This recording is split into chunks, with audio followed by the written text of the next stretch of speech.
Hello mes artistes, aujourd'hui tuto dessin, comment dessiner les mains. Pour cette vidéo, je vais utiliser un carnet Canson XXL pour les croquis et mes fameux Faber-Castell, donc mes 12 crayons à papier. Tout d'abord, je vais vous faire une petite introduction. Donc une main, c'est constitué tout simplement de deux parties qui sont reliées au poignet. Donc la première, c'est la paume et la deuxième, ce sont les doigts tout simplement. Donc là, je fais un schéma assez rapide. Il y a 4 doigts au-dessus et le pouce qui est un petit peu plus séparé des mains. Tout ça relié par de la chair.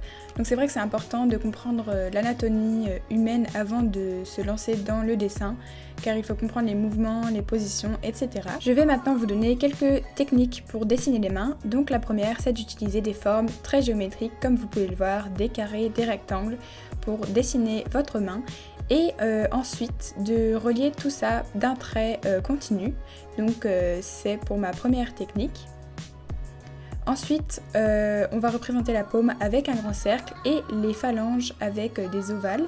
Donc je vous l'accorde, il faut un minimum de sens mathématique, mais bon, quand on s'entraîne, on finit par y arriver et on finit toujours avec le trait continu pour relier tout ça. Et la dernière technique, donc c'est celle que j'utilise plus principalement. Donc on commence par dessiner les zones principales de la main, la paume et les doigts.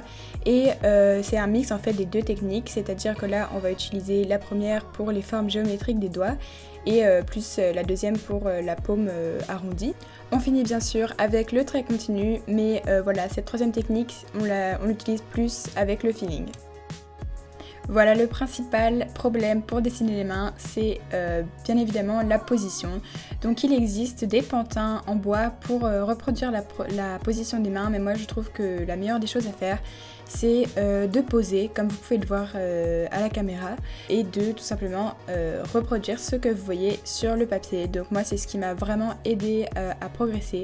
J'ai fait maintes et maintes schéma comme ceci de main avec des positions différentes et c'est ce qui vous aidera le plus à progresser. Voilà donc quelques exemples en accéléré de positions de main que j'ai réalisées.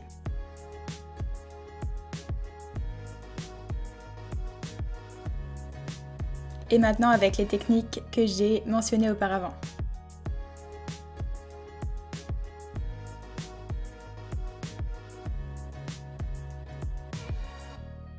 Un deuxième grand problème dans la réalisation des mains, c'est d'incorporer les mains au corps. Donc c'est pas une recette de cuisine, mais je vais vous montrer comment enregistrer un petit schéma de main à reproduire quand vous serez un petit peu bloqué. Donc en fait, quand on dessine une main sur ce genre de schéma, le pouce est à l'intérieur du corps vers les cuisses, donc ça il faut que vous vous en rappeliez. Et après on dessine les doigts restants vers l'extérieur. Donc c'est vrai que c'est pas très évident quand on est devant notre dessin et qu'on ne se rappelle plus de la position des mains. Donc c'est pour ça que je vous conseille vraiment d'enregistrer ce schéma de la main gauche et de la main droite pour cette position. Donc là je repasse un petit coup pour que ce soit plus propre et je vous montre ensuite la main droite vue du côté droit, donc de face. Je sais pas si vous me comprenez, mais en gros ce serait comme ça qu'elle serait contre la cuisse. Un autre effet qu'on retrouve aussi dans les mangas, c'est les points de vue qui sont proches des mains, donc qui donnent une impression de perspective. Pour cela, il suffit de dessiner le poing assez gros et le bras en dessous qui rétrécit peu à peu. Donc là, je ne l'ai pas hyper bien fait, mais ça vous donne une idée de la position que je veux créer. Une fois que vous serez bien entraîné, vous verrez que vous n'aurez peut-être plus besoin des premières techniques. Donc c'est mon cas et je fais un peu au feeling, donc vraiment en observant ma main et en représentant tous les détails de la main, les petites rainures, les rides, etc. Dernier point de cette leçon, ce sont les ombres. Donc c'est vraiment la chose qui va faire de votre dessin bien plus réaliste. Donc je dessine ma main, je place ensuite le point de lumière, donc là représenté par une petite lampe. Et je viens pour créer les ombres, griser le contour gauche de ma main et tous les petits endroits qui seraient susceptibles d'être à l'ombre. Et pour donner encore plus de contraste, je viens prendre mon feutre, donc Papermate, avec une fine assez épaisse, repasser les contours en noir et tous les petits détails.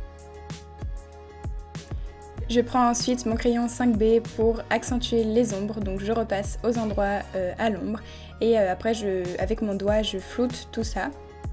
Je vous mets ensuite un autre exemple de position de main et d'une venue de lumière par la gauche.